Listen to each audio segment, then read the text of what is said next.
Egberto, ¿y cuánto tiempo funcionó la Sociedad Filarmónica?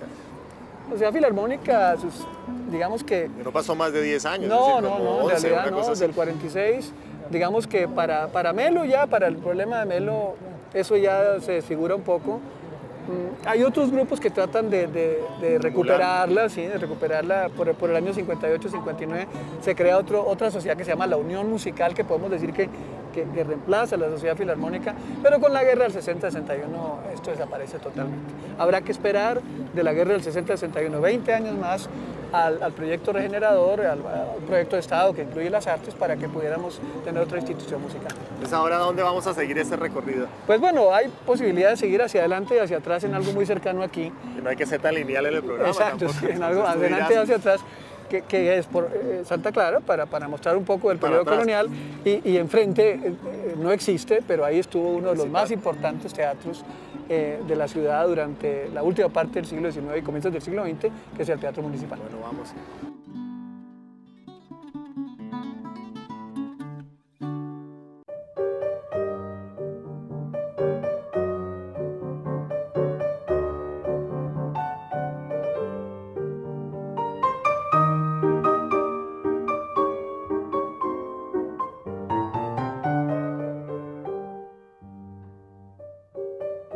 Egberto, entonces aquí estamos en los predios del antiguo Teatro Municipal. Sí, señor, en una zona pues que no se ve nada, colindando con el observatorio. Todo esto demolieron. Y claro, y aquí quedaba la continuación de la calle subía, la calle Novena, y colindando con el observatorio estaba el Teatro Nacional. El Teatro Nacional pues tiene una historia bastante interesante que tiene que ver con la música, pero también con la cultura de Bogotá, ¿no? Y el Teatro Municipal, particularmente en la primera parte del siglo XX, tuvo una actividad muy nutrida, sobre todo en el momento en que fue alcalde Jorge Eliezer Gaitán.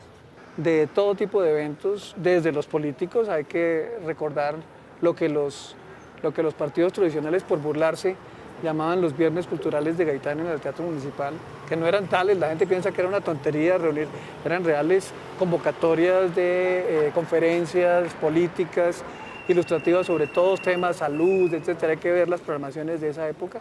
Y por otro lado también una importante programación musical que tuvo como pilar la banda nacional. El teatro se demuele, en mi opinión, y esto pues los arquitectos y los planes de desarrollo me corregirán, pero yo creo que se demuele como parte de un proyecto de borrar una memoria importante.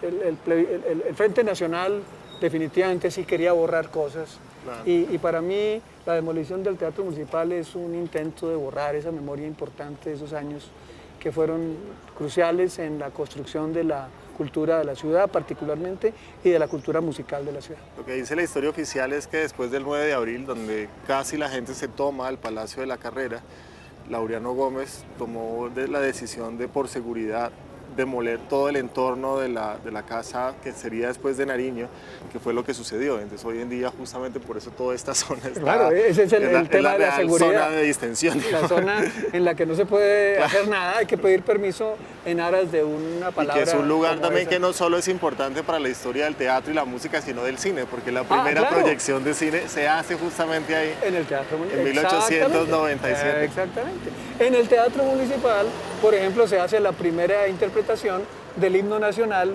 una vez que fue aceptado como himno nacional. Ahora, si seguimos en orden cronológico hacia atrás, el siguiente paso sería, bueno, hacia atrás y hacia adelante, porque iríamos hacia el Colón, pero también recordando el antiguo Teatro Ramírez y el Maldonado. Claro, y para ir, obviamente, en términos de unir con la parte colonial que mencionamos aquí en Santa Clara, pues es en los años del 1790, la creación del primer teatro coliseo, de lo que llamaban el Coliseo de Comedias, que es la sede del Teatro Colón, donde fue el Teatro Maldonado y donde finalmente termina la estructura que conocemos hoy en día. Y obviamente pues volvemos ahora a otro de los centros importantes de la ciudad, porque tenemos que inevitablemente pasar por el sitio actual de la catedral, que definitivamente sí era el sitio donde quedó esa primera iglesia, catedral que se fundó, y que pues fue el establecimiento de la música europea en la ciudad, y que tuvo una irradiación inmensa a muchos sitios, particularmente a través de sus empleados musicales, que fueron los que implantaron, los que tuvieron actividad musical en zonas adyacentes, todas muy cercanas aquí.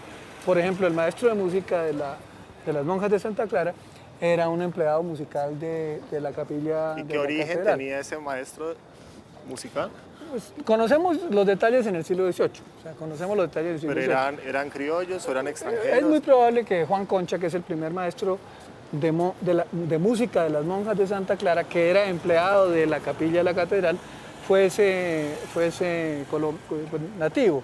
Es que me da la impresión de que hay una participación de extranjeros muy importante en la enseñanza de la música, por lo menos en este territorio. Bueno, lo que pasa es que allí tendríamos que esperar a ese momento que revivimos allí en San Victorino, y es cuando la música ya como una actividad doméstica y como parte de la buena educación viene en el siglo XIX. Podríamos decir que extranjeros hubo, sí, los españoles que llegaron aquí, la primera generación de criollos es solamente el comienzo del siglo XVIII, pero habría que esperar al siglo XIX a esa otra gente y a esa otra generación de extranjeros que son los que van a contribuir a eso, como lo describimos anteriormente.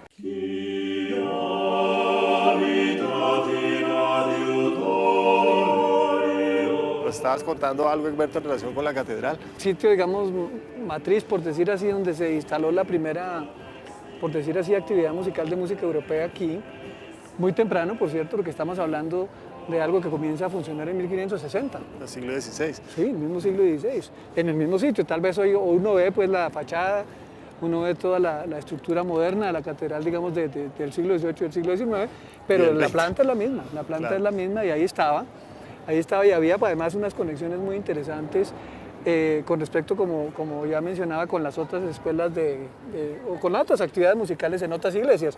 Entonces mencioné Santa Clara, la otra hacia el norte, pues es la más cercana, es Santo Domingo, el antiguo convento de Santo Domingo, donde queda el edificio Murillo Toro hoy, que fue, por cierto, una de las sedes, tal vez la primera, del conservatorio. Ay, ven, corramos para Belén. Ay, ven, corramos para Belén.